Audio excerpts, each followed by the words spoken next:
Good morning, class. Hopefully, we all survived the snowstorm over the past couple of days. I'm going to record this lecture so that we do not fall behind in this class. If you guys have any questions after these lectures, you can email me or you can set up a WebEx right over here on the side where the link is. The first thing we're going to do, you'll have a discussion this week. Code Talk 2, what's in a word. You click on it, you can see what we've got. I want you to find a article out of Article 90 and out of Article 100 that when you read in the code book, it sounds a little bit confusing, but when you find that same explanation in the textbook explains it a little bit better for you. So that's what you will do for the discussion this week.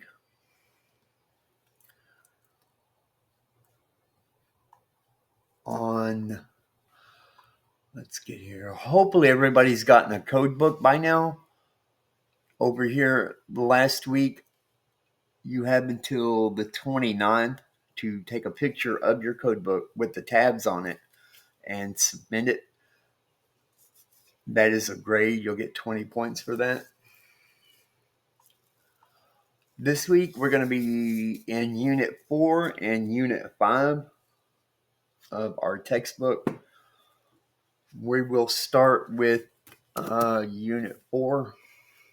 We'll go over the PowerPoints, and then we will go over the actual chapter in the book. For Unit 4 is going to be mainly Chapter 1 is going to be Article 100 and 110.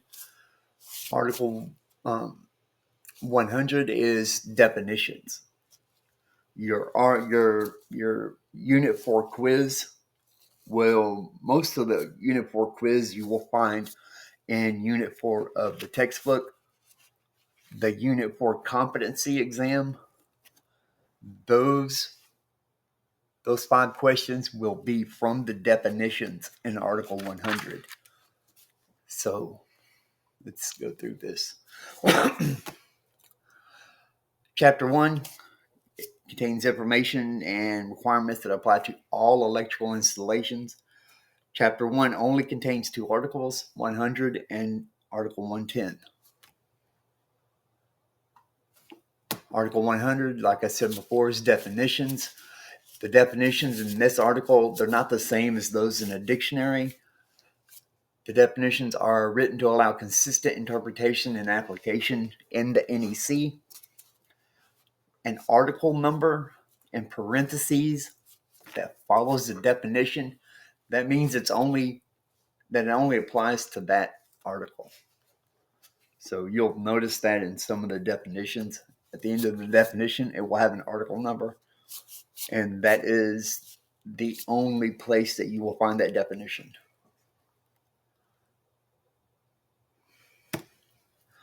Article 110, these are general requirements for all electrical installations. Part 1 will be it'll go over general requirements. Part 2 will be 1,000 volts, nominal or less requirements for things that are 1,000 volts or less. Part 3, over 1,000. Part 4, that will cover tunnel installations over 1,000 volts nominal. You probably will never use that section of the code book unless you're working in tunnels or in mines.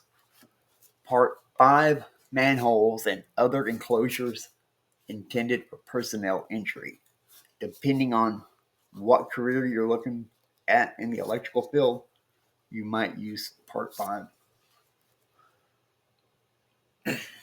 Section 110.2, this covers approval. It has a lot to do with inspections and electrical equipment. Conductors and equipment covered by the code have to be approved. Being approved means being acceptable to the AHJ. the authority having jurisdiction. Most places, that is the electrical inspector. And some in the county, I know in Harris County, when you do new electrical work, the authority having jurisdiction is generally the fire marshal. But in a city, it'd be the city of Houston. 110.3, that's examination and identification, installation, use, and listing of equipment. This article has specific requirements to look at when examining equipment. Equipment has to be recognized by, tested by a nationally recognized testing lab. Listed means a product has passed testing and it is safe to install and use. One common testing lab is called UL, Underwriter Laboratories, but there's 4 or 5 other ones that you will run into. 110.12, mechanical execution of work. Electrical equipment has to be installed in a professional and skillful manner. The authority has the ability to address poor workmanship, meaning the electrical inspector or whoever has authority over the electrical work you're doing. Any unused openings or knockouts in equipment, those have to be closed. You can't leave holes in any electrical panels, junction boxes, etc. Kind of like it has here in the example picture. 110.13, mounting and cooling of equipment. This section requires equipment to be securely mounted and airflow not impeded. A lot of times when you have electrical enclosures, you have breaker boxes, you have switch gear, etc. That gets hot in there. The electrical equipment will generate heat. Heat's generated by resistance in the wire, in the bus bars, in the connections, and that heat has to be dissipated. So your enclosure has to be in the open where it's not impeded so it can cool down. Pro tip, Article 110 requirements. 110 applies to multiple wiring methods and situations. It is written to prevent repeat. Information may be difficult to find in Article 110. We'll go over that in the textbook here in a second. 110.14 covers electrical connections. This article contains information on all types of electrical connections. It says each component has to be installed according to its listing and its instructions. 110.4c covers temperature ratings. All equipment must operate within its listed temperature range. Conductors have a temperature range. Well, actually, their insulation has a temperature range. Electrical connections are rated not only for amperage, they're also rated for a temperature range.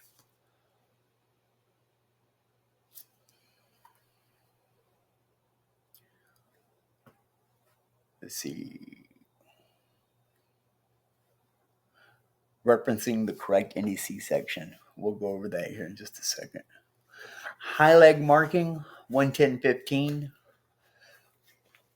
This is on how to identify a high leg. A high leg occurs in a 3-phase 4-wire delta. The center of one winding is grounded, and the phase with the higher voltage to ground has to be orange in color. This system is a 120-208 3-phase system. Some of the older houses in Houston had a 3-phase system that came in, you would have 2 phases, be 120. Between those 2 phases will be 208, and you would have a high leg called a stinger. And that phase is phased orange with an orange tape. And that phase was 208 by itself. It was used for 3-phase AC systems, which are more efficient. A 3-phase AC system was more efficient than a single phase. So, but 11015 goes over the high leg marking. 11016 arc flash hazards. Requirements for labeling non-dwelling equipment of its arc flash hazard. Hidden hazards many are not aware of. A arc flash occurs when 2 metal components of a different electrical potentials come into contact, quickly releasing energy. And those have a potential to create a arc blast, a high temperature explosion. If you went into your electrical panel at home and took the 2 phases out and touched them together, that would be an arc flash. Actually, that would be an arc blast. So that can occur between a phase and a ground, or a hot wire and any metal box, or it can occur between a ground and a neutral. 11024 available fault current. This section goes over requirements for calculating and labeling available fault current. That is the amount of current available in the event of a short circuit. If a piece of equipment is not rated to handle the available current, there is the potential for an arc flash. So every piece of equipment, breakers, electrical panels, they are rated for an available fault current. And residential is lower than commercial would be. We'll go over that too when we get into the textbook. 1,000 volts nominal or less. Part 2 has general requirements for systems that have a voltage of 1,000 volts or less. In section 11026, spaces about electrical equipment. This states workers need illumination in workspace, as you see in the example picture here. This section applies to electrical equipment that is likely to require service while energized, meaning panel boards, switchboards. And this section also has subsections addressing workspace. So as you can see, if you need to go into this electrical room and test anything, you need illumination. And there are minimal requirements for egress and working space depth that we will go over later in this course. 11028 covers enclosures. Enclosures are cases or housing that prevents accidental contact with parts, and they also protect from exposure and damage. An enclosure would be the electrical panel in your house. That's an enclosure that keeps you from sticking your hand in and grabbing a hot wire. It covers everything up and protects against accidental damage and exposure. So there are different enclosure types. Section 11028 goes over those. In part 3 covers over 1,000 volts nominal. This is requirements for systems having over 1,000 volts. These systems have a greater potential and they have different requirements. They are built differently. They require more space. and they have increased hazards. Part 4, tunnel installations over 1,000 volts. Part 4 has requirements for systems over 1,000 volt in tunnels. This part of the NEC, like I said before, is not used very often.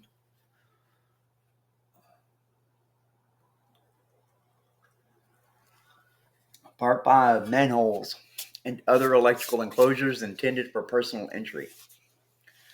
This section, or this part, has requirements for manholes and other enclosures. This is not used very often either. But if you're in this situation, it would pay to read the code and really study the requirements for this type of situation. Confined spaces are tunnels, manholes. They have limited means of entry and egress or exit, and they have limited oxygen, and they can accumulate toxic gases. So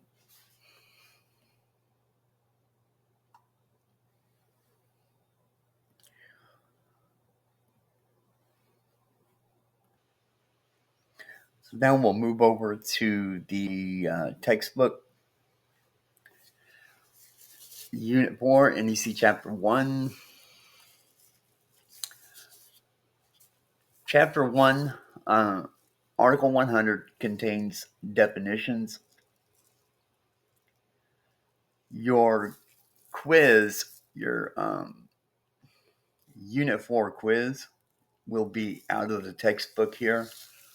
But like I said, your competency exam for Unit 4 will be the definitions in Article 100. So if you have your code book, as you go through your Unit 4 competency exam, you can look up those definitions and you can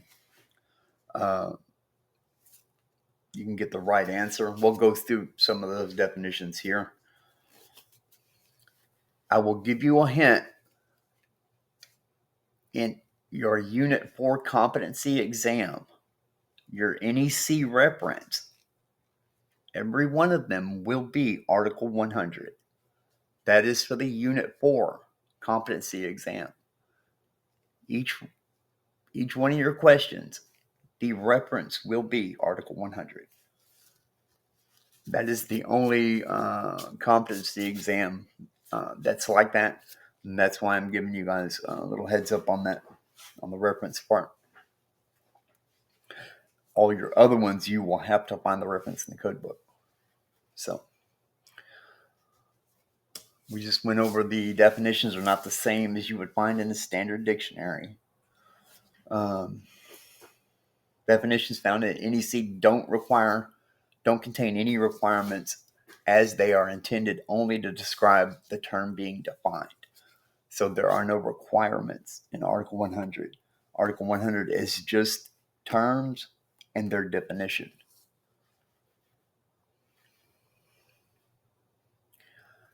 And they're not necessarily the same thing you'll hear on the job site. Anything in the definitions will be the technical term. Like we said before in the last class and a little bit earlier, there are no trade names in the NEC, or trade slang, I should say.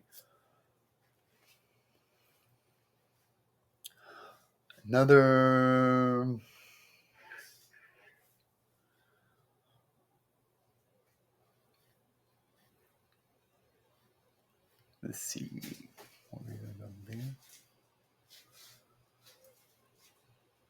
There's a common example. When we're out in the field and you refer to a conductor as a hot conductor, you will, out in the field, will say that is the hot wire. Well, the NEC does not refer to that conductor as the hot wire. It is called the ungrounded conductor. And anytime you do electrical work, when you're out in the field or you're in the lab, always treat every wire as though it is hot. It doesn't matter if you can see both ends of the wire and you know it's not connected. You still treat each wire as though it is hot. So the slang, hot, that's the hot wire, that's the hot conductor. You won't find that in NEC. It's just called the ungrounded conductor. Now, the neutral wire is called the grounded conductor. So we'll be going over that in a little while. Another thing, term building is an example of how the NEC defines things that are slightly different from general understanding. NEC's definition, you can consider a twin home, like in the picture here, is one building that contains two units. The NEC defines a building as a structure that stands alone or is separated from adjoining structures by firewalls. That's in Article 100. So as far as the code is concerned, a twin home with a firewall that completely separates the two units is considered two separate buildings. That's you would find that in duplexes, houses that are built. They have mirror sides. As long as they have a firewall in between, those are considered two separate buildings.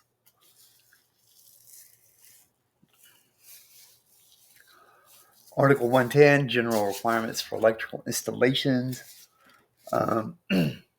Requirements in Article 110 are so basic, they're some of the most difficult items to find. But we're going to go over some stuff here. So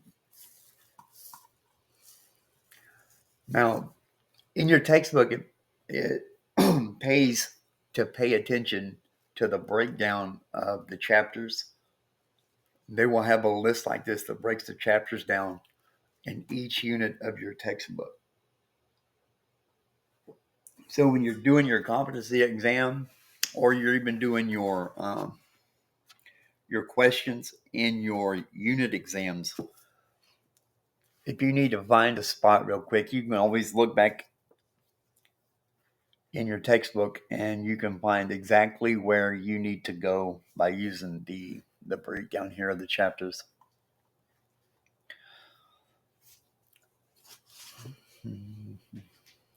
Part 1 of Article 110 is the general.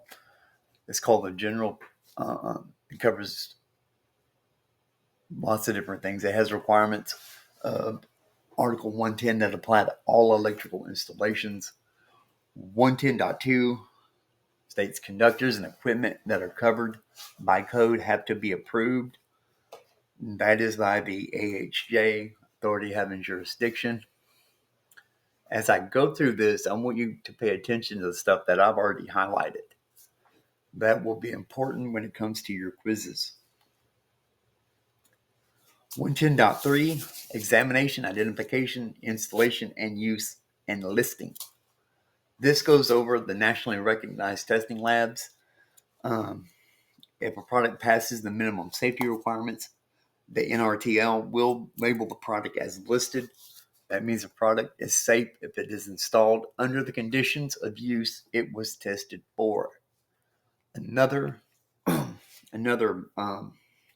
hint, when you're out, if you become an electrician or any career, whenever you're in doubt, always read the instructions. Never just try to guess that something might work for this or this is the way to wire something. If you ever have a doubt, always fall back on the instructions. Most things come with instructions you can read, and it pays off to read the instructions.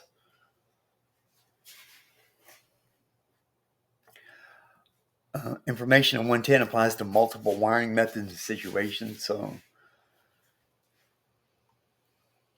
you can read through this.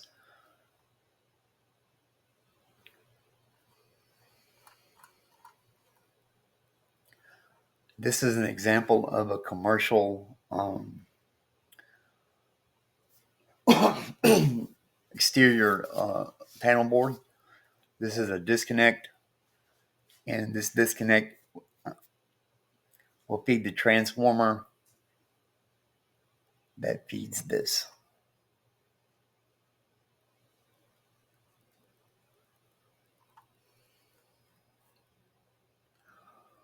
Article 110.3b states all equipment has to be installed according to the manufacturer's instructions. Like I just said, when in doubt, always read the instructions.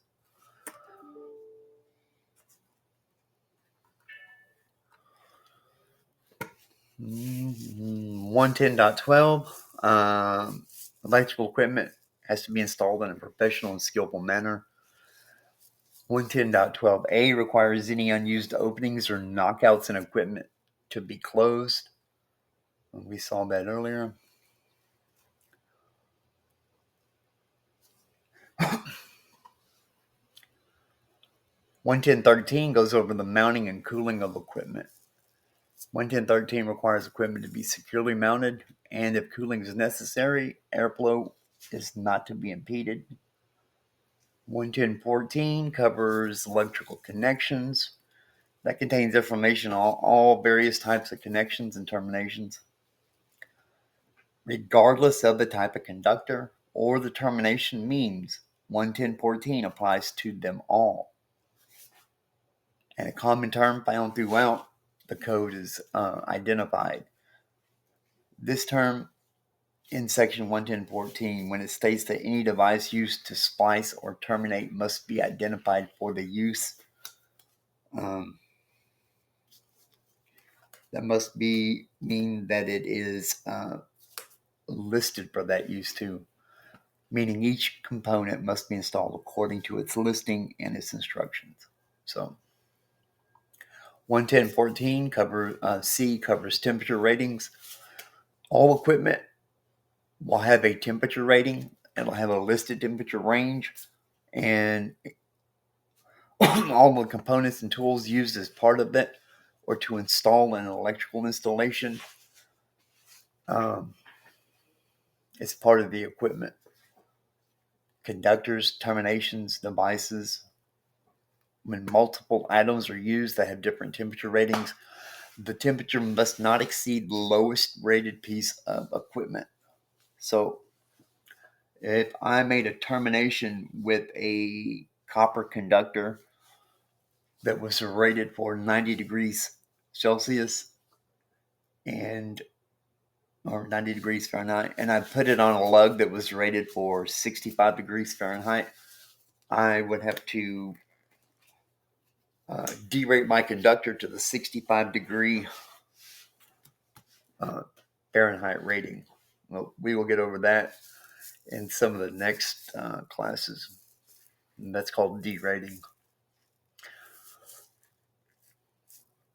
That prevents heat from one piece of equipment with a higher rating spreading to equipment with a lower rating, potentially causing it to overheat. So let's go over 110.14d covers torquing lugs and other connections. Most equipment will have torque values for connections listed on the equipment. So whenever you, especially with larger conductors, the terminations and the lugs will have a torque rating, just like a car, like an engine. You have to torque the head bolts down to a certain torque. It's the same thing in electrical work. The reason that is important is because if you don't tighten the connection tight enough and it is loose, it eventually over time that will generate heat, and over time that will eventually break the connection down. In electrical work, the connection is the most important part. Loose connections and too tight connections can also cause a lot of resistance. So it's important to have the proper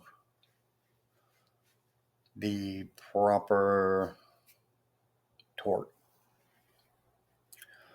When we went over the high leg part, the NEC requires a phase for the higher voltage to ground to be orange in color. That draws attention to the fact that that single phase has a higher voltage than the other phases. So this is a picture of the transformer with the high leg on the center tap.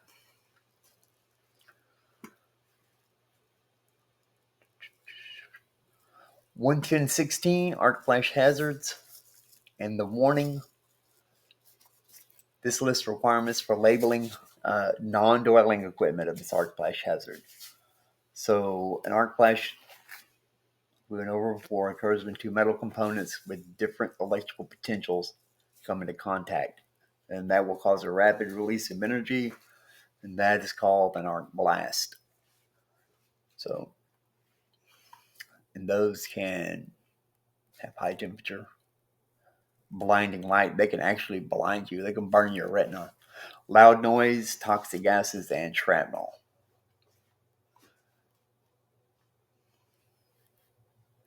"110 requires arc flash hazard stickers where there is an arc flash hazard. You can also, when you're doing work where there are arc flash labels and warnings, you have to have the correct personal protective gear, PPE. 110.24 has requirements for calculating and labeling available fault current on non-dwelling service equipment. Fault current is the amount of current available in the event of a short circuit or a ground fault. So that means the equipment has to be rated, and your available fault current has to be calculated for the service incoming, and your equipment has to match that available fault current rating. Part 2 covers 1,000 volts or less nominal. It only has a few sections, all of which apply to equipment. 110.26, that covers spaces about electrical equipment. That goes over the illumination needed and make sure there's enough space to work safely around the electrical equipment. And one of the other big things is being able to escape in case of an arc flash or a blast or a fire. There's several subsections in this 110.26, and each addresses a different aspect of the working space.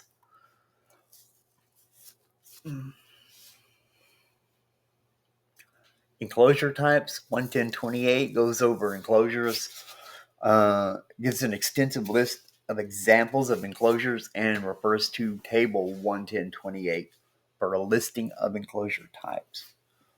So the table contains the enclosure type numbers as well as environmental conditions they are suitable for. For example, a Type 1 enclosure protects against incidental contact with enclosed equipment and falling dirt. A NEMA 3, Type 3 enclosure would be a... where'd it go? A NEMA 3 would be rain, snow, sleet, wind-blown dust. 3R would be rain, snow, and sleet, and thereon. Anything with 3 and up can be used outdoors. Anything between 1, 2, 4, 4x5, and such, these are rated for indoor use.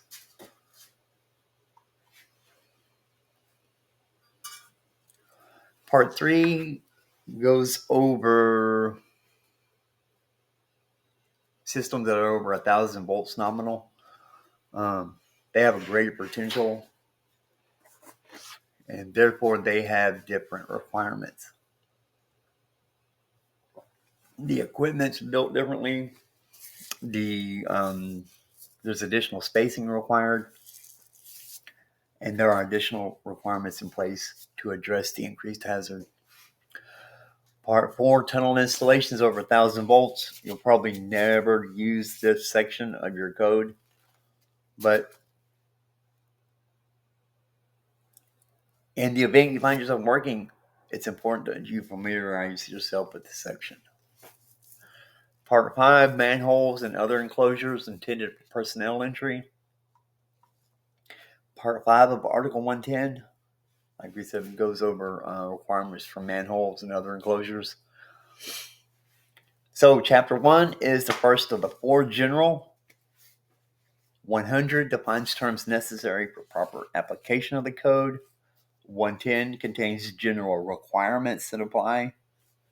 And becoming proficient in the NEC requires an understanding of the layout of the code as well as practicing finding requirements. So as you go through, some of these questions will probably be in your Unit 4 quiz. You can go through here and kind of look and then go back through your text and see if you can find the answers. Remember the chapter breakdown. As you're going through, if you're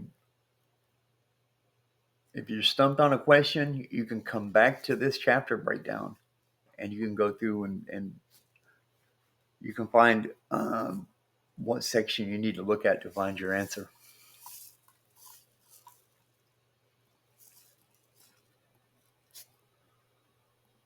For the competency exam for Unit 4,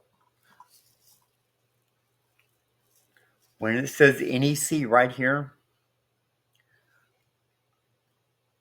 all of these will be Article 100 for your reference, just for Unit 4.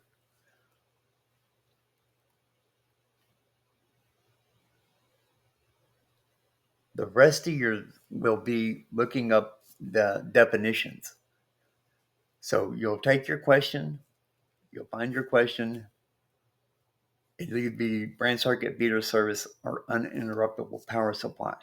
You go into Article 100 in your code book and look these terms up and match the definition with the term. And that will be your answer, and your reference will be Article 100. So if anybody has any questions about this, let me know. Send me an email if you don't understand something. Or you can set up a WebEx meeting too.